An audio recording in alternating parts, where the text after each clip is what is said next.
Welcome friends, welcome back to the kitchen, welcome back to Cocktails After Dark.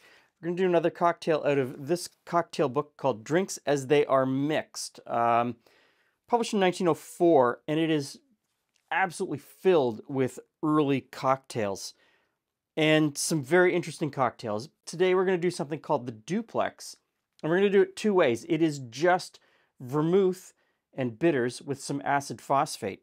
So I'm going to use Regan's orange bitters, but there's so many orange bitters that you could choose from. 3 dashes. And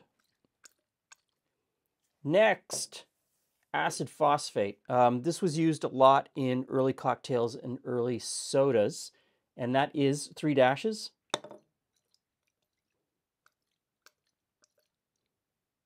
Now we come to the vermouth, and I'm going to use in one cocktail this Quebec or local vermouth, and I'm going to use this widely available global brand of martini for the other cocktail.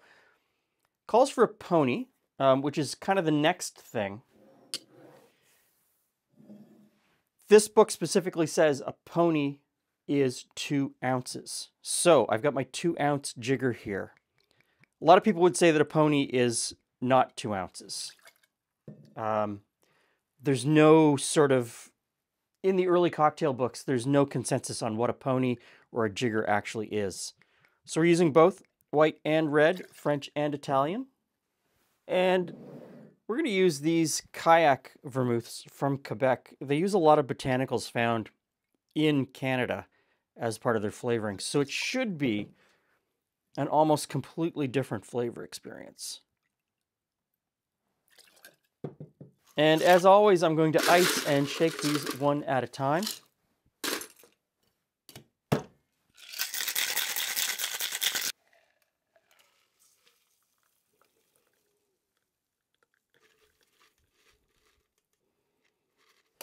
Hey, Jules. Hey, Glenn.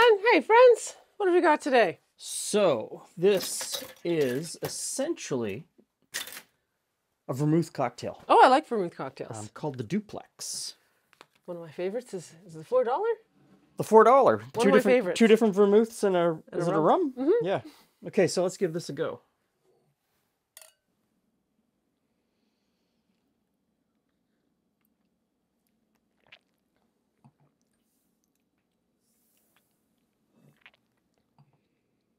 I like that. I like that. So what's 15% alcohol? Okay, so you end up with a fairly low alcohol cocktail, something, you know, between a beer and a wine, or like a wine. Yeah.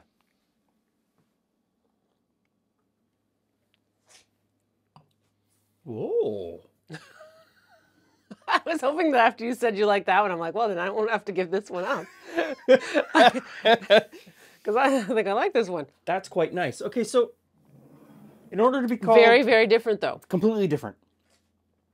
Completely different. In order to be called vermouth, it has to contain wormwood. After that, the botanicals can be almost anything. Just like gin has to use, what's that berry? Juniper? Juniper. In order to be called gin, has to use juniper, but after that, it can use any botanical as well. And so these two use botanicals found in Quebec. And that's quite nice. You could spend a lifetime. That's with every one of these recipes. Making cocktails with different vermouths. And vermouth is something that people get really kind of wiggly about, that they've got their favorite and they don't want to stray from their favorite. Well, because they're so different that if Yes. you stray off your the one you know you like, Yeah. you could go into something that's, to you, absolutely horrid. Yes. But at the same time, you could find something brand new. And it's a risk worth taking. Oh my goodness. It is, and so we have used that vermouth in other cocktails and didn't like it. But in this one, it really works. So you just never know. The mysteries of it all. Okay, so I'll leave a link for the acid phosphate. There's really only one person that makes this on the planet right now. So I'll leave you his link and you can buy it. Tell us if you've already got the phosphate and you make this. what you think of it and what vermouth you used. Because that is, I mean, it's ultimately going to play the biggest role in this cocktail. Thanks for stopping by. See you again soon.